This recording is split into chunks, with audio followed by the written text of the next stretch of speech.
এখন তো আসলে পুরো মানে টেলিভিশন মিডিয়া বলি আর যে কোনো মিডিয়াম বলি, যে সেই কাজগুলোটা কিন্তু একদম অন্য হিসাবে কাজ হয়। কিংবা কোনো গাফিলতি ছাড়া যেন সব কাজগুলো সম্পন্ন হয়, সেটা কিভাবে ঠিক করা যায়, সেটাও অবশ্য আমার দায়িত্বের ভেতরই পড়ে। আজকের যে ঘটনাটা, এরকম ঘটনাটি 6 মাস আগে যখন ক্ষমতার পরিবর্তন হলো, তখন তাৎক্ষণিকভাবে একটা প্রতিক্রিয়া কিন্তু আমরা দেখেছি। এটাকে যদিও গণ অভ্যুত্থান বলা হচ্ছে, যদি গণ অভ্যুত্থানও হয়ে থাকে, আমি অবশ্যই এটাকে ক্ষমতার পরিবর্তনই বলবো। তারপরও বলছি, যদি গণ অভ্যুত্থানও এটাকে আমরা বলি, গণ অভ্যুত্থানের পর একটা, যে কোনো গণ অভ্যুত্থানের পর কিছু তাৎক্ষণিক প্রতিক্রিয়া হয়, যেই প্রতিক্রিয়ায় আমরা দেখেছি গণভবনে একটা হামলা হয়েছে, লুটপাট হয়েছে ব্যাপকভাবে। আমরা আমাদের বাংলাদেশের সবচাইতে সিকিউর যে প্লেসটা হবার কথা ছিল, যে সংসদ ভবন, সেই সংসদ ভবনে হামলা হয়েছে। সেখানে সাধারণ মানুষের বিকৃত উল্লাস আমরা দেখেছি। এবং আমরা তখনও দেখেছি যে এই ধানমন্ডির 32 নাম্বার, যেটা আসলে ইতিহাসের সাথে জড়িত, এটা শুধু একটি পরিবারের ইতিহাস না, এটা আসলে বাংলাদেশের জন্মের ইতিহাসের সাথে যেই বাড়িটি জড়িত, সেই বাড়িটিতে তখনই আগুন লাগানো হয়েছিল। সেই তাৎক্ষণিক প্রতিক্রিয়া আর আজকের যে ঘটনাটা, আমি দুটাকে কখনোই এক করে দেখতে পারছি না।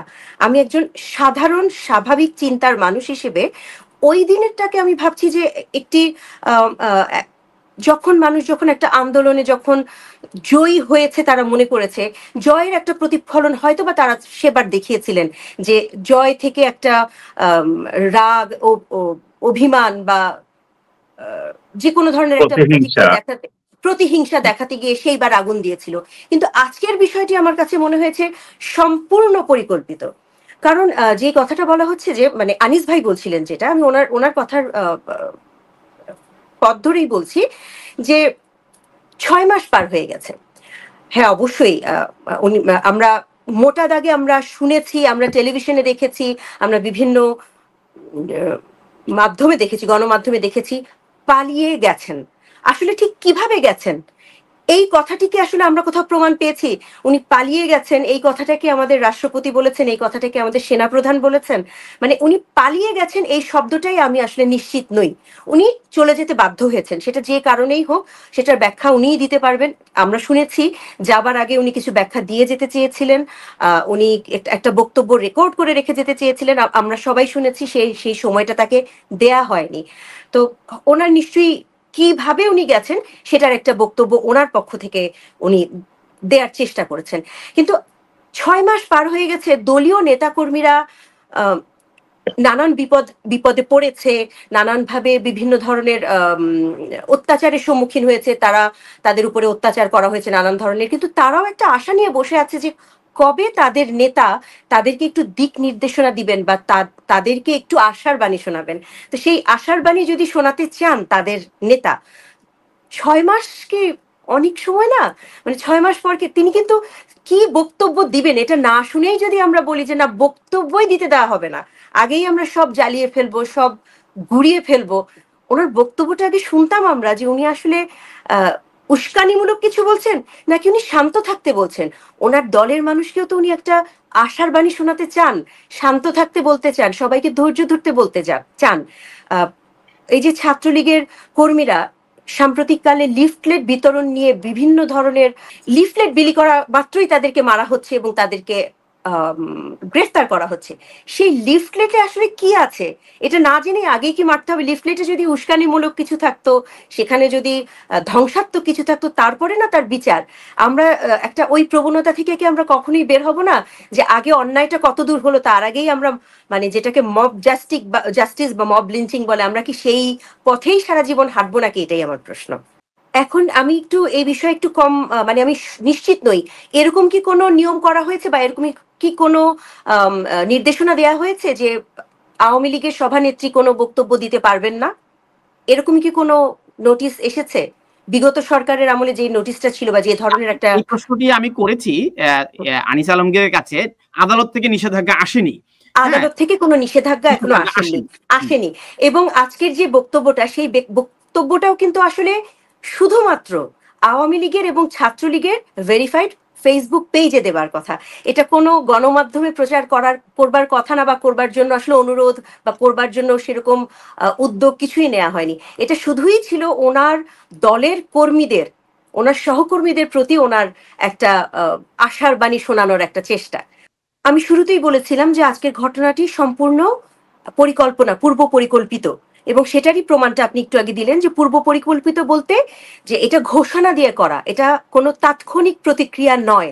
ছাত্র জনতা বলা হচ্ছে সব গণমাধ্যমে, এটা ছাত্র জনতার কোনো তাৎক্ষণিক প্রতিক্রিয়া নয়, এটি এটি বিভিন্ন মহল থেকে উস্কানি প্রাপ্ত একটি উদ্যোগ।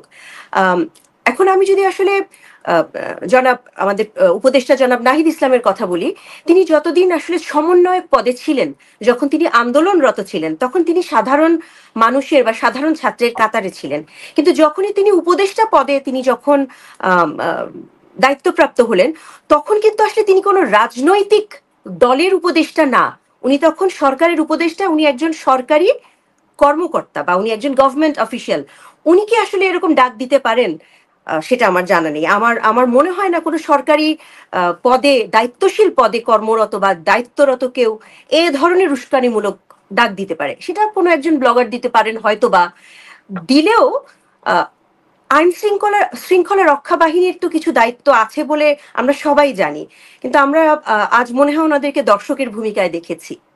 এখনো রাজনীতি মানে নিরাপদ রাজনৈতিক কর্মকাণ্ড করবার মতো পরিস্থিতি তৈরি হয়েছে কিনা সেই বিষয়ে আসলে আমি খুব একদম ভালোভাবে অত সুন্দর করে মতামত হয়তো বা দিতে পারবো না, কিন্তু আমি মনে করি না যে রাজনৈতিক কোনো বক্তব্য দেয়া হচ্ছিল বা রাজনৈতিক কর্মকাণ্ড সেইভাবে করে শুরু করা হচ্ছিল।